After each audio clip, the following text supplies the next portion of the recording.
You know, this is serious. We've got organs for you. They're going to do the surgery at 6 o'clock in the morning.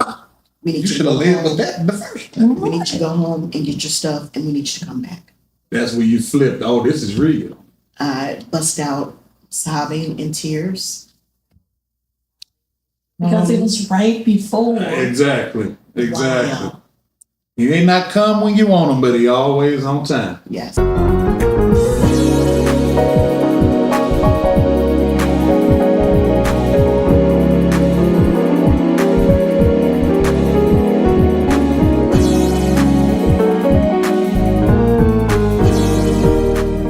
Welcome back to the Pew Baby Show. Pew, pew, pew.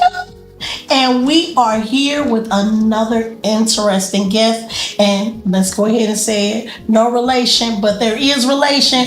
We have Ms.Nikki Love with us today. Thank you for joining us. Thank you for having me. And you have a lot to share with us today, especially about your personal testimony in regards to having a transplant. Would you like to first give the audience a little bit about your story, a little backstory first, before we get started? Okay, about me? About you. Just talk about you Who so are you know, you? then we'll Right. get into the picture. Yeah, we'll get into the... Okay. Well, my name is Nikki Love.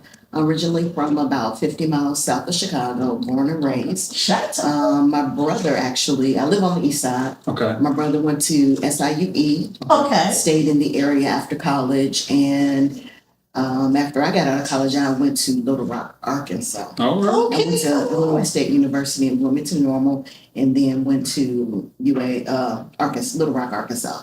Okay. When my brother's I thought you was going to say UAPB. I was like, come on. I was thinking about that. But, when my brother's wife got pregnant and had my nephew, I was coming up here every month to see him, and he was sending me pictures, and he was just looking different every day, and I was just like, I need to be closer to my family. Because at that point, my mom was still up closer to Chicago, and it's just me and my brother. And so quit my job, sold the house, and here I am.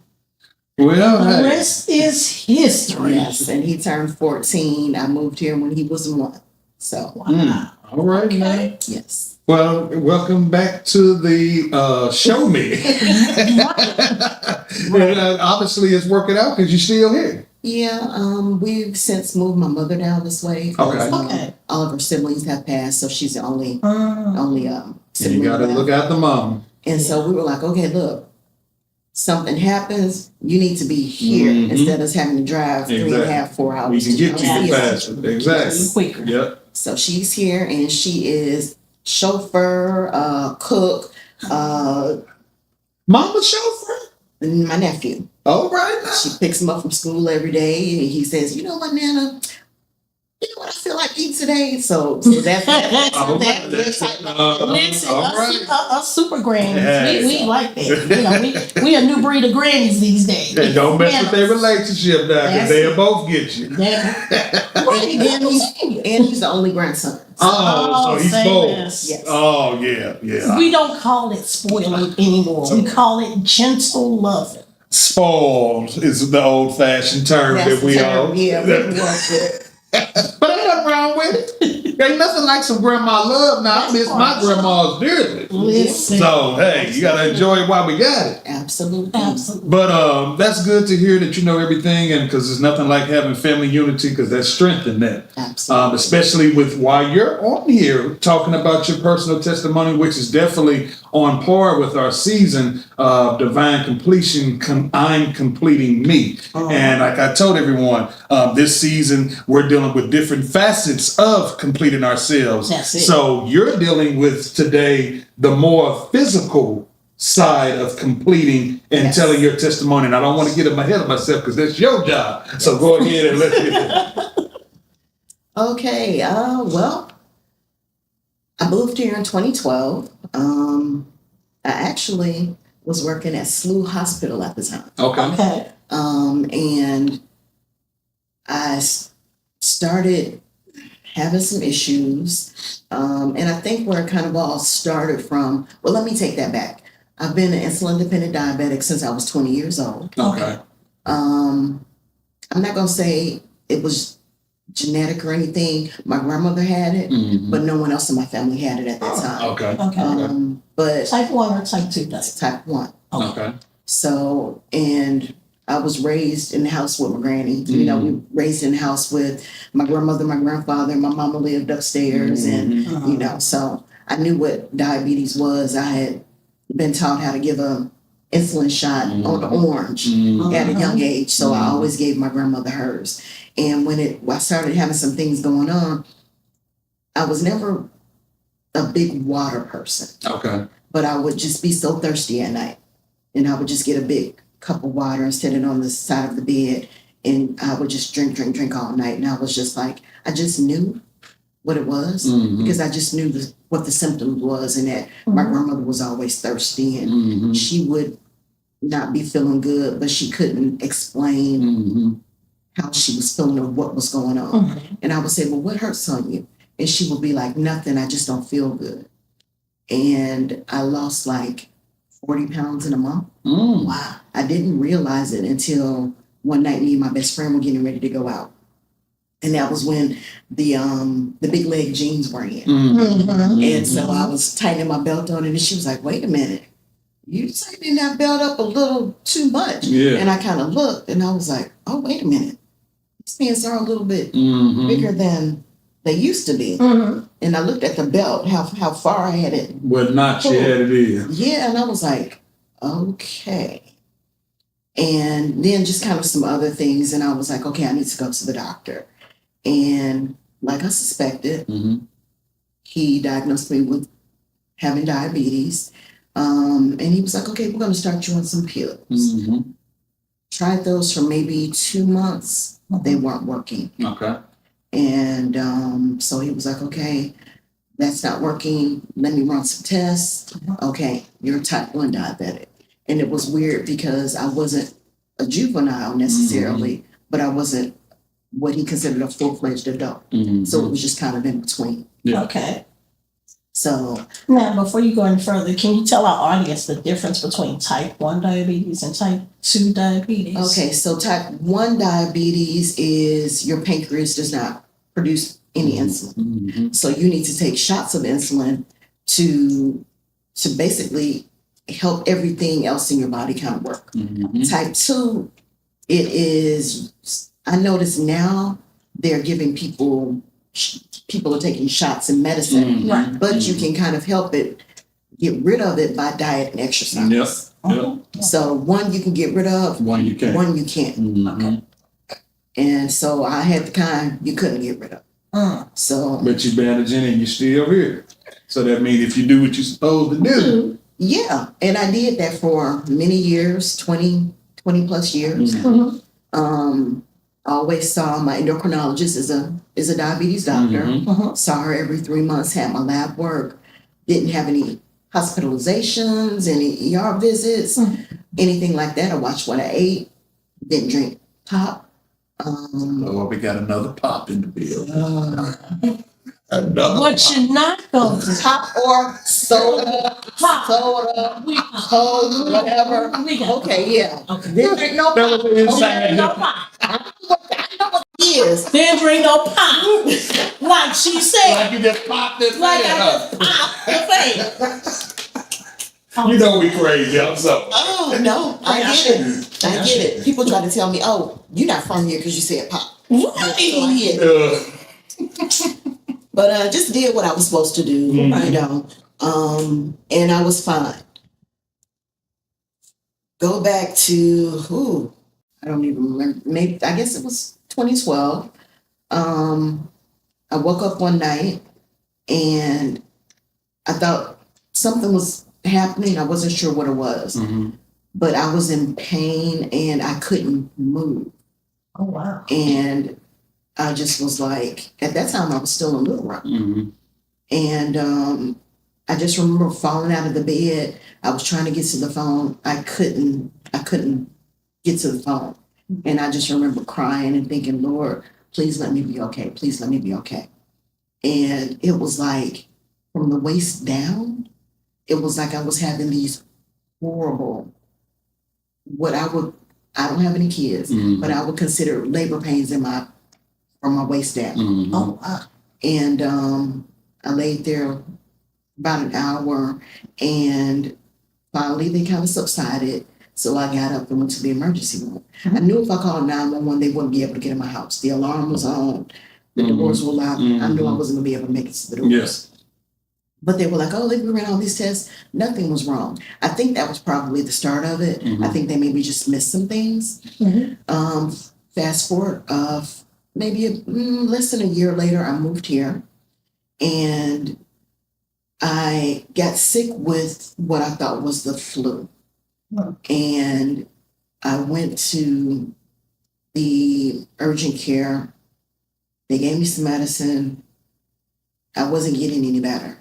So I went to the urgent care at the hospital.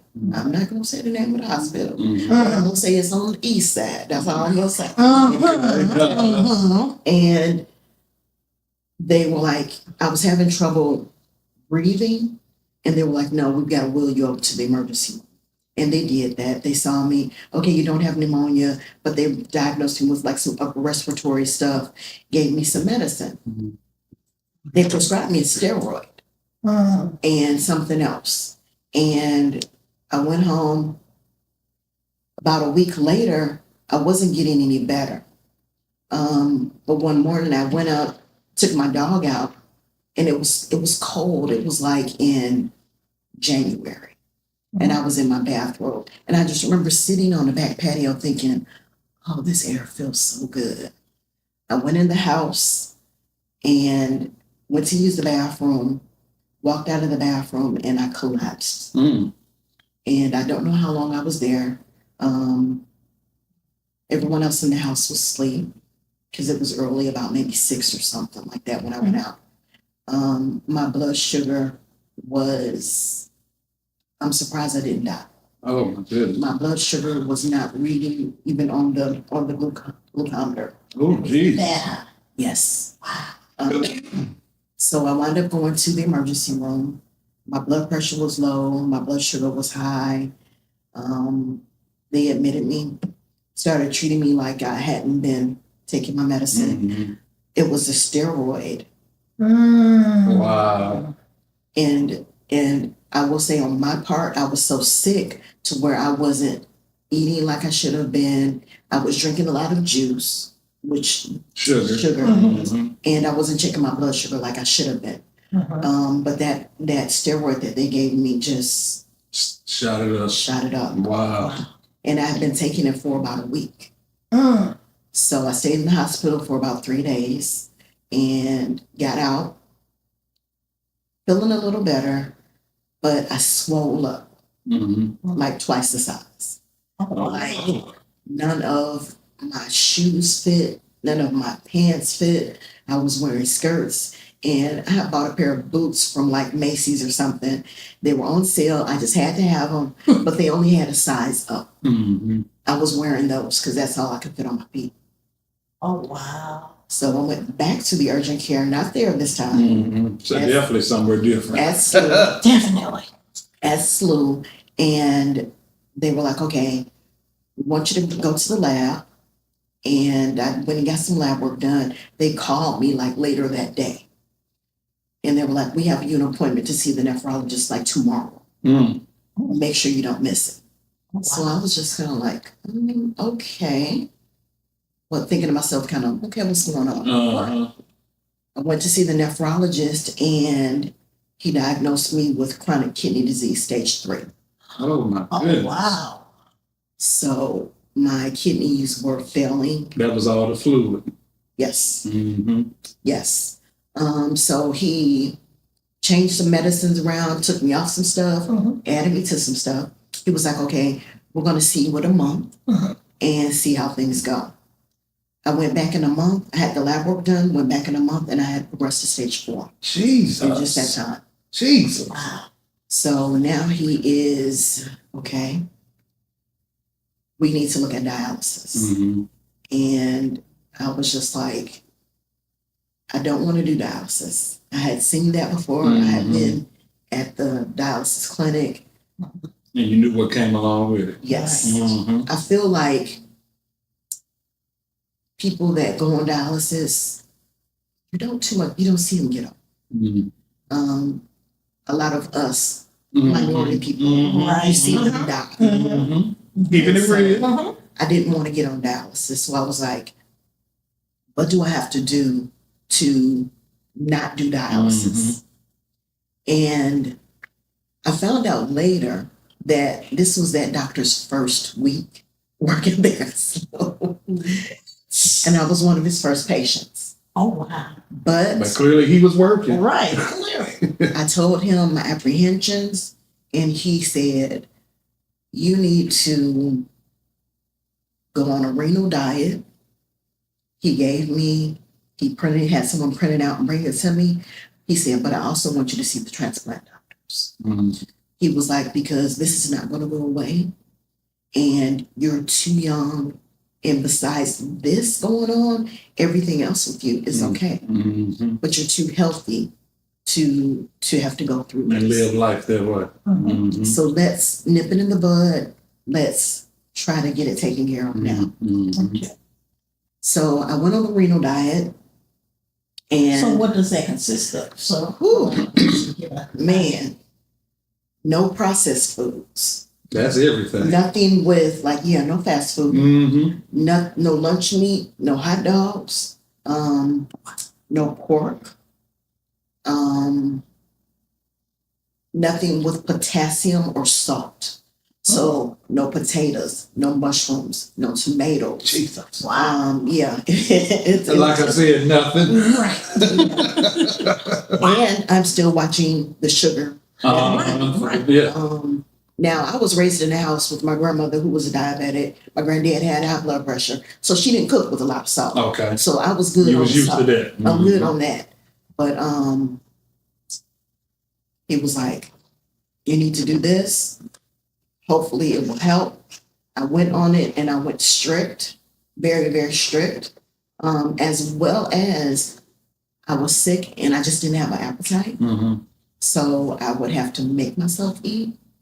But I would usually just eat like a chicken thigh and some broccoli for my meals. But it worked. It was able to level my labs out enough to where I was able to push dialysis back. Okay. So I was able to stay stage 4. I was able to go to the transplant surgeon, who I want to say is Black. Because I wanted to ask, I did, but I was waiting for the person, so you just slid it right. I gave you another level of comfort. Absolutely. Yes, he sat with me just like I'm sitting with you. Okay. I go in the room and there is 8 other people in the room because, of course, the hospital is a teaching hospital. He's got the residents in there, the nurse, the coordinator, and we're talking like this. And he's looking me in my eye and he's asking me questions, some personal questions, but he's taking it all in and being just very personal. Yes. And he's listening to what I have to say. He's asking me, do you have questions? What can I answer for you? And then he starts explaining what will be known as my journey, how it was going to transpire. What to expect. Now, Ms.Nikki, I'm glad you went right there because I want to get into this.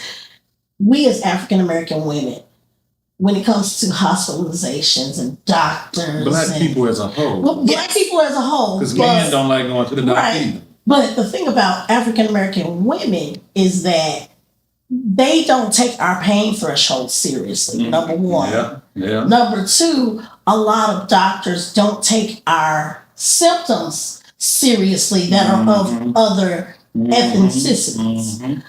Was it comforting for you to know that you had an African American doctor who understand, but not only understand, showed compassion and concern about your... Absolutely. When he's I'm going to say the only minority in the room, but when you sit down with me like that, and I'm going to say the same thing, my nephrologist did the same thing. He came and sat next to me and we were talking like that. That's why I liked him.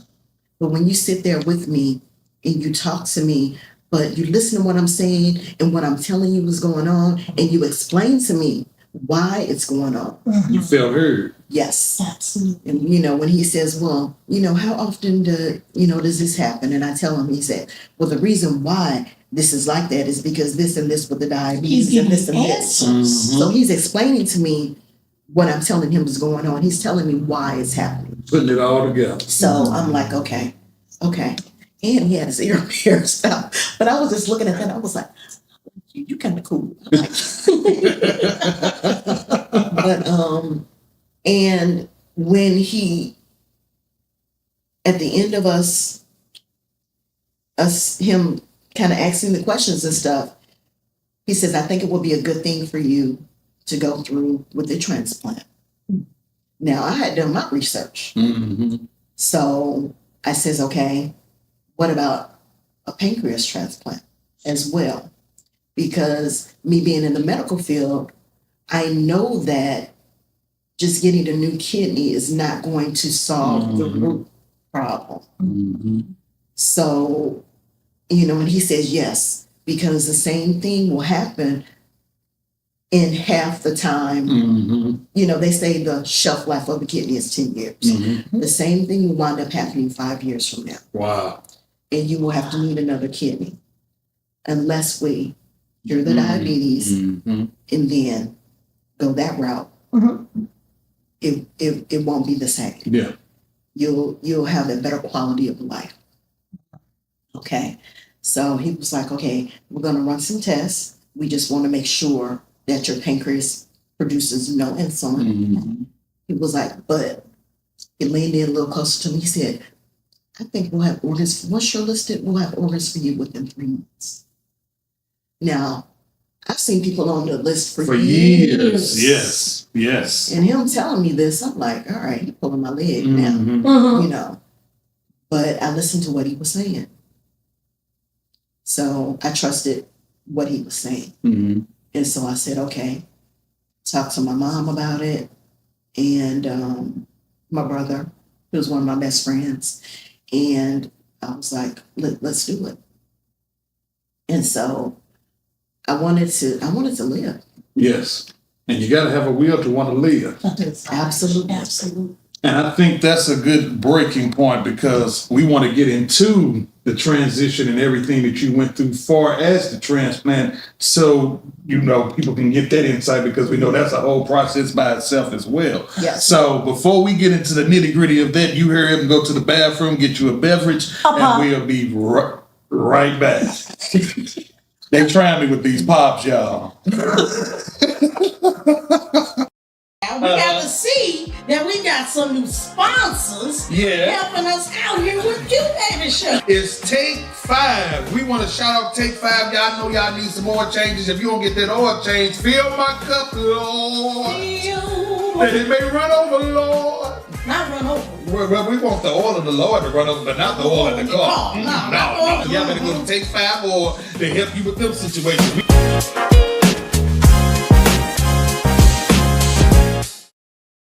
And we are back. We hope that you got your pop. But we are back. We'll get you a pop too. Pray for me, y'all. And not just my pop on my fan.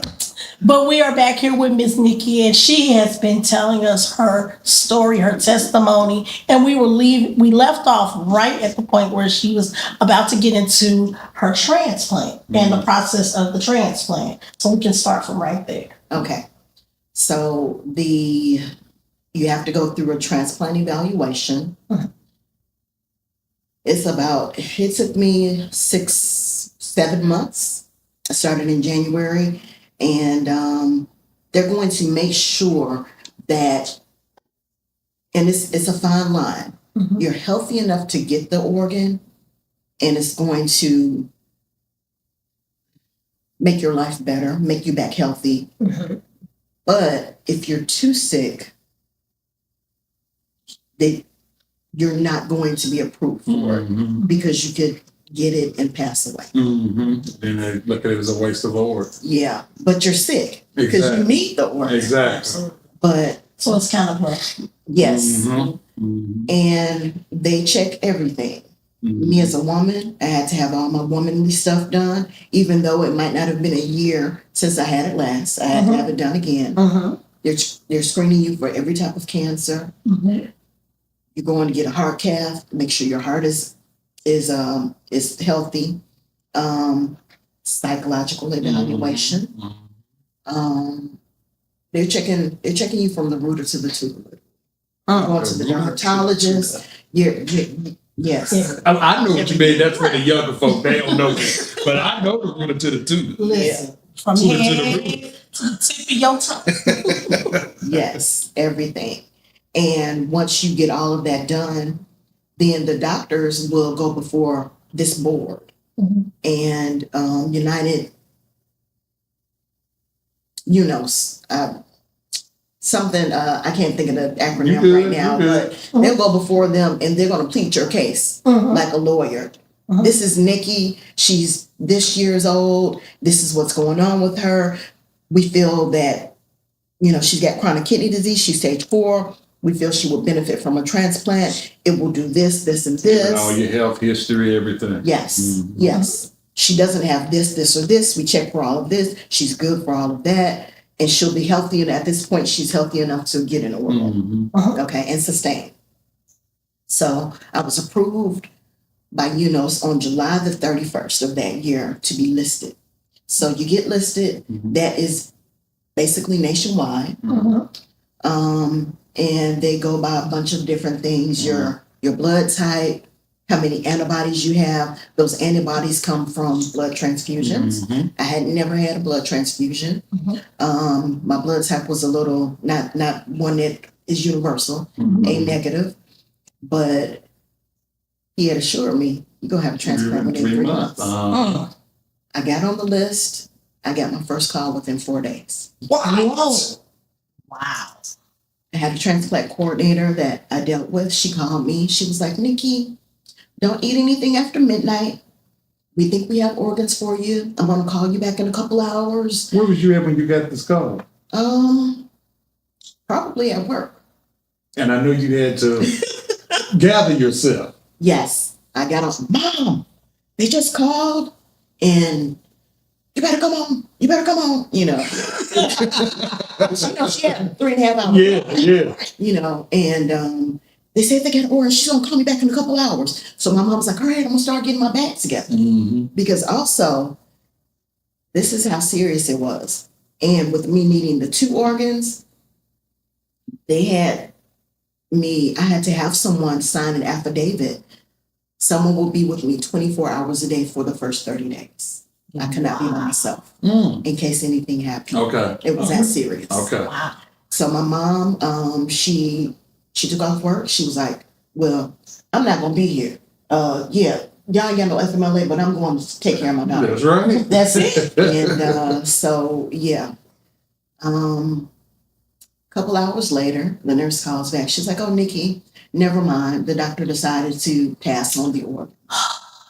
So I was like, well, why or what's going on? I didn't understand. She really didn't give me any information. I don't even know if she knew any information, but she was just like, he decided to pass. Call my mom back. Never mind. Okay. 3 days later. Another call. Yes. Yes. Now we had 7 days. Now that's Mm-hmm. my number. Come on, 7. This time it was the weekend. It was like maybe a Friday night. So my boyfriend and I, he was like, come on, I'm going to take you out. Mm-hmm. I went out that night because I didn't drink. I had been on this renal diet. Mm-hmm. So we went out to like Broadway Oyster House and I was eating and drinking everything. I was like, it's going to be my last hurrah. Let me go at it. Mm-hmm. Got a call around midnight. Never mind. Don't worry about it. The doctor decided to pass on the organs. Mm. At this point, I'm like, okay, what's going on? And my boyfriend at that time was a nurse, and he's trying to come up with all these scenarios to, I don't want to hear all that. Mm-hmm. Mm-hmm. I'm sick, and I am getting sicker. But it was a no-go on that. So I started getting sicker, really sick. I was on weekly iron infusions. Mm. I had no energy. I would the apartment I lived in, I think it was 6 steps to my apartment up. I couldn't take them all at one time. Oh boy. I was still working. I probably should not have been, but I felt like I looked it up. I would not have made enough money on disability to pay all of my bills. So I kept working, but I had a The world boss. we live in. Absolutely. I had a boss, Lord Jesus. She understood. She was just like, just make it to work. If you need to lay your head down on the desk all day, do that. If you need to come in on the weekend to make up your time, do that. That's Just good. come. That's very good. So here I am in these boots still. Because your boss ain't like that as we know. Like that. Yeah, no, not at all. And she wasn't even my main boss. Oh, She was just my supervisor. And but she saw what you was dealing with. Right, And yes. she was being a human. yes, Compassion. Yes. yes. And I was open and honest with her. She was also my friend. Okay. And we prayed together. She was just there. You need anything, checking on me. So it was like that basically for the next 2.5 months. Huh. I was getting sicker, so I started looking into getting listed in another region. Okay. So our region is part of Missouri, part of Arkansas, part of Illinois. And since my mom lived up near Chicago, I was like, let me look into that region to see which one I could get organs from quicker. Because how sick I was getting, because I was getting close to dialysis. And they had actually went ahead and made an appointment for me I went and saw the surgeon. It was time to go ahead and get the fistula, because I was crossing over into stage 5. Oh, which is good. end-stage renal disease. And when they say end-stage, end is what it is. It's end-stage. So I got a call from the coordinator, and she was just like, it was on a Saturday, and I was actually at work trying to make up some time and get some stuff done. And she said, "Hey, Nikki, what are you doing?" And I was like, "I'm at work." Here at the Like girl with an eye in the mood for you right a now. couple floors. I'm 1 floor down from you, What for now? And she says, "Well, we've got organs, and we need you to go home and get your stuff and come back." And I was just like, "Yeah, okay." Because you been prepared. You've been here before. Yeah, I didn't call my mom. I didn't do anything. I just kept working. She called back in a couple of hours, and she was like, "Nikki, where you at?" "The same place I was the last time you called." And she says, "No," in a more serious Like, tone. you know, this is serious. "We've got organs for you. They're going to do the surgery at 6:00 in the morning. We need You you to should go have led with home. that the first. We need you to go home and get your stuff, and we need you to come back." That's where you flipped. Oh, this is real. I bust out sobbing in tears. Because it was right before. Exactly. Wow. He ain't not come when you want him, but he always on time. Yes. I called my mom and told her to come. Mm. And yeah, You know, now. I'm sorry. No, This is what. no, there's some tissues right there. I went home. Yeah, I know we lied. Thank you.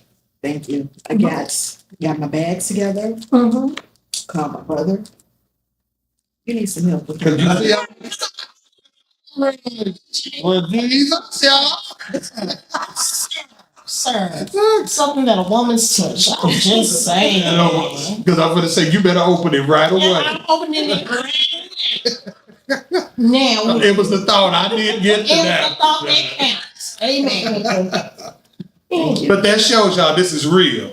And there's some people out there that may be dealing with these very same things. That's why we wanted to have Nikki on the show. It is light at the end. And we know it ain't always the same story. You were a victory. Sometimes it's not a victory, but it's we overcome by our testimony. So you might have a family member that's dealing with this. You may have had one in the past, but it's good to see someone in our own community, our own color. Absolutely. And I'm going to shut up. And I don't have money. Let me put that out there. Because people are like, you gotta have money. Mm-hmm. I was working a regular job and I had insurance. Mm-hmm.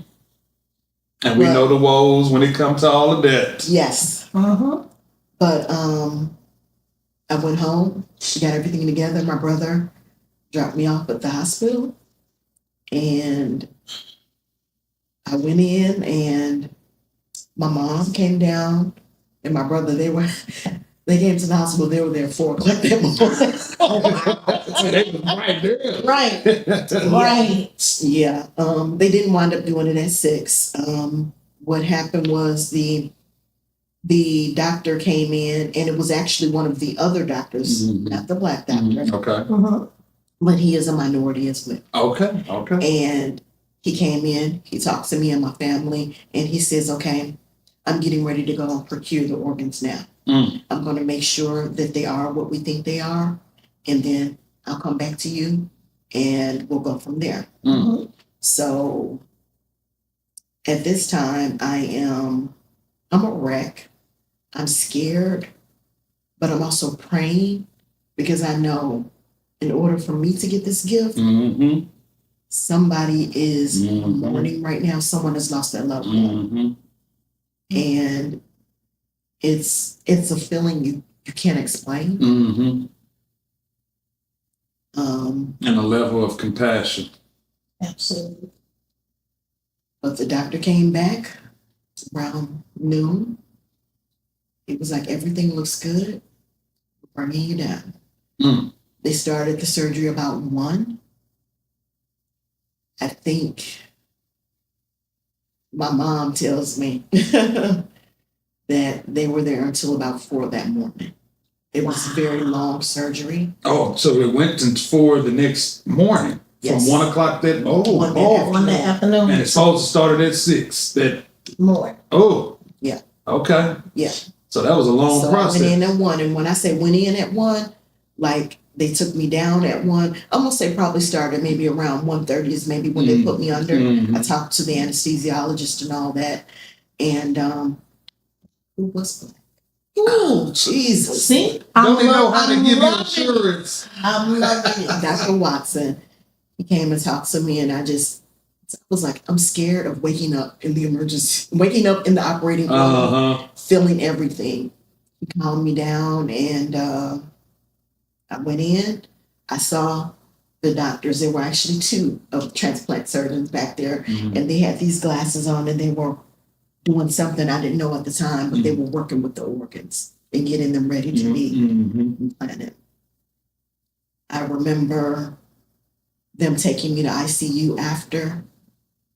I remember someone holding my hand. I remember someone calling my name. I don't remember anything else. My mom, my cousin had come down, and my brother came back the next day. My brother's best friend, who's like a brother to me, they were all there for the surgery the whole time. And the next morning, probably a few hours after I had the surgery, because they come in early in the morning. Oh, they will wake you every hour on the hour. Yes. But it actually talked to me and said that everything went well, but I was still critical. I was going to be in the ICU for several days. I didn't send you a picture of that. My mom just couldn't bring herself to take a picture of me after surgery, but I had IVs and tubes everywhere. My nose, my neck, in both arms, just everywhere. I was on a little thing you press for pain. When you need some medicine. Yes. Yes. That drip. But I was so weak till I You couldn't even push the button. My cousin put her hand over mine, and she was making me press the button. Oh boy. Wow. So it was tough few days. And this is after you got the organs that's gonna help you, but you still had a test to go through to still recover. Yes. Absolutely. Yes. That's a word, y'all. Even once you get it, you still got to go through to obtain what you got. Absolutely. And I finally was moved out of the ICU. They kind of started taking some tubes out. Making progress. Yes, the doctors were like, okay, we think you're going to do really well with these. But I had some setbacks. And so when I was telling you about my mom signing the affidavit about those first 30 days, I was in the hospital for 25 of those days. I finally went home, and I had a home health nurse to come. And her first time coming out, my transplant coordinator called me. She was like, Nikki, we're getting a room. You need to come back. I went back. I was there for a week. I went home again. I went to a doctor's appointment, and the doctor's office is right across from the hospital, right across the street. And they wheeled me back on the Oh, Lord. Wow. Oh. Wow. And it's a blessing you can laugh about it now. Right. Absolutely. I mean, God. I was just like, it was horrible. Was it because your body was taking time to adjust to the organs? I didn't know at that time really what it was. Okay. I just knew the first time that my labs were all off. Okay. The second time, I had no energy. I wasn't eating. It was just horrible. I felt horrible. And so what I found out later was they thought that the organs were rejecting. Well, just see it. So they wound up, I had like steroid drip and just a whole bunch of stuff. They were doing, I had like 104 fever. They were doing blood cultures. Yeah, it was a lot. And we know everyone's body is different. So Yes. just because you're hearing this story, how it impacted her, don't mean that's how it's going to act with yours. We got to clear that. Yes. As well. Right. Everybody's body is different. Everyone is Absolutely. different. But especially because it was 2 organs, Mhm. the precautions they would normally take for one, it's double. Double. Yeah. Right. But I would say probably about month 3 is when I actually kind of started feeling better. Okay. I was just like, okay, my FMLA is up. Right. Can I go back to work? I'm just sitting at home. I would just be sitting at work. Mhm. The doctor was like, no. But me being hard-headed, Oh, Lord. And you know we can be hard-headed, y'all. and FMLA they were basically like, we're not going to pay you anything more. So if you want to be off, that's fine, but you're not going to get paid. So I'm just like, no, I need to. We got to have money to live. Yeah. Yeah. And I went back to work. I got sick that first day. Jesus. So yeah, but probably month 6 is when I really started to, come into myself, really, really feel better, and see some signs of improvement. Before I had surgery, I wore an insulin pump that continually pumped insulin into my body 24 hours a day. I took that pump out the night before surgery and have not had a dose of insulin since. Yes. Now let me ask this, Ms.Nikki. Some people actually know the story of the donors. Do you know the story of your donors? It was one donor. Yes, Okay. No. I do know. Ooh. At the time, he was a 23-year-old young man from St. Louis. He unfortunately died due to gun violence. Oh. His family did not know that he was a registered organ and tissue donor. He had a mother and several sisters, and they didn't know, but they respected his wishes to do that, and that's why I'm here. Oh, my. And the reason why I asked that question, because I know a lot of people, they know the story of their donors, and unfortunately, they had to lose their life for you to gain life. Yes. And I know sometimes that's a troubling thing to think about, but in the long run, there's a purpose for everything and a purpose for every person. Yes. So what would you say, just out to our audience in regards to being a donor or how important it is to have that on your ID that you are a organ donor. Okay. Actually, I've been a registered organ donor since the day I turned 16 and got my driver's license. Okay. I was born and raised in the church. I had always heard, but didn't kind of understand it until that moment when the woman asked me. Mm-hmm. I live in Illinois, so they will ask you, Mm-hmm. do you want to do this? And I just thought about, to be absent from the body means to be present with the Lord. Mm-hmm. Mm-hmm. And for some reason, I always thought I would die at a young age. So I was like, yeah, I will. It'll help someone. Mm-hmm. I didn't really understand it because in my household, that was something that wasn't talked about. And a lot of households we know it's not. Yes. My grandmother had a aunt that was on dialysis for as long as we can remember. She died. Mm. But I didn't think about that at the time. I just was like, if that can help someone, yeah. Mm-hmm. But yeah, nothing that I had ever had a conversation with anyone about. But I signed up, not knowing that years later, Then I would need help from someone that signed up. And a question that comes to my mind before you say something to the viewers, to encourage them and what you would just give to them, being that you're someone that have worked with people with it, lived it yourself, living still now, all the above. When, like yourself, how you, and this is just me because I really don't know the answer to this question. So like how you have received 2 organs. Are those organs, if anything, Jesus, because we ain't speaking that in Jesus' name, do they let those organs be used again if they're needed? They cannot. They cannot. Okay, that's what I thought, but I wanted to clarify that because people may be having that same question. Yes, I asked. I was like, well, hey, they in good condition. But no, they cannot. The only situation that I've heard of is where someone is getting the surgery, but not because of the organ, but because of something else. They pass away during the time that they're Actually performing. Then that may be used for someone Okay. else. Okay. But yeah. Yeah, if it's a vital organ. Yes. Okay. Yes. All right.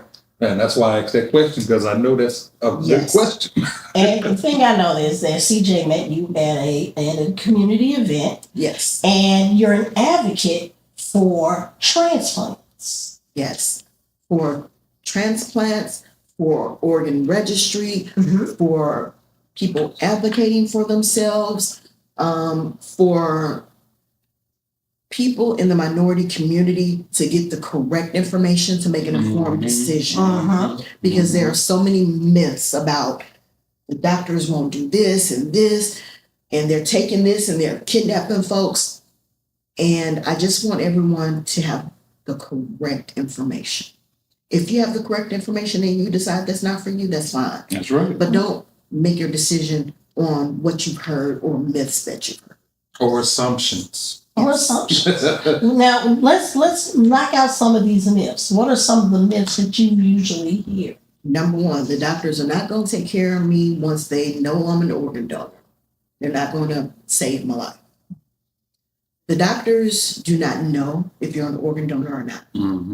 So if something happens to you when you go to the hospital, the doctors, by their oath, are going to try to do everything in their power to save you. Absolutely. So even, I'm going to use a very bold situation.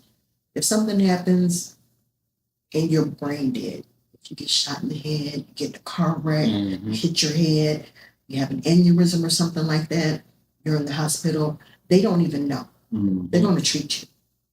So what happens is the nurses have criteria that they go by, that they're taught, trained, and if they see that criteria, then they'll move things along. And then start the process. Yes. Okay. But only at that time, and they don't even know if you are. They'll contact someone to see, hey, we've got this person I'm putting a referral in, and I'm going to let you have it from there. Yep, And it's out of their hands. I've dealt with that process personally with my godmother. People who watch, Sister Dalton, when she had aneurysm, and she was a donor as well, and the whole process and everything. So it is a hard process, of course. Absolutely. Death, anything is hard, but at the end, you know that someone is going to live from it. And you just have to process, and you have to take time. That's the best way I can do it, because everyone processes things and all the above at different rates. Absolutely. Our time is getting close because we've been talking so good. And we might have to have you come back, because I'm sure people are going to have questions off of all the information you're already giving. If there's any information or anything that you want to give, social media thing, where people can reach out if they have questions, if you want to, would you give that information to talk to? Okay, for one, I want to say, advocate for yourself. Mm-hmm. Yes. Unfortunately, we're scared to go to the doctor in the minority community. Yes. Don't be afraid to go to the doctor. Yes. If I see you're my loved one and I see something's going on with you, and I say, well, what did the doctor say? And you, well, I don't know. Come on, we're going to see the doctor. Mm-hmm. But once you go, advocate for yourself. Why are you prescribing me this medicine? What is it supposed to do? Ask questions. Mhm. Ask questions. Or if you can't, your loved one that's with you, Mm-hmm. have them to do it. Mm-hmm. But know what's going on. Know what you have going on. Is there a cure for it? What do you do for it? What can I do for it? What do I need to do? What do I need to change? But you have to be an advocate for yourself. Mm-hmm. That's it. Yeah. That's it. Study to show thyself approved. Yes. But yes, I love going to events in the community. I just love getting out there with us. Yes. I love to talk about my journey because it makes me who I am. Yes. And I've always worked in the healthcare field, but I hate to see us doing bad. We can do so much better. Mm-hmm. And when you go into dialysis clinic, there's so many of us. Yes. Yes. Yes. Absolutely. And so, Now you have a green ribbon. yes, Would you like to tell the audience, what does your green ribbon represent? it represents donate life. Basically, Donate life. life. And that's all going to completing selves and helping complete others, which is right on par with this season's things. So, we know we're going to have to have you back, because I can ask so many questions, but we can only talk about so much in one sentence. But you laid the foundation. Yes. So if they start getting questions, that's what we have a whole episode for questions for you now. Because people need to know these things and to hear it from people that look like us, that's been through it, and hear all the ups and downs. Once you got it, the ups and downs. Just because you got it don't mean your struggle is over. You still got to heal. Yes. So we appreciate you. We love you. We thank you for being open, sharing your journey on the Pew Babies. And she was a Pew Baby going through it. So That's it. but we thank you. If you all enjoyed this episode, be sure to like, follow, subscribe, And share. and share as always. We appreciate you. And until then, on the next Pew Baby Show, peace. Peace.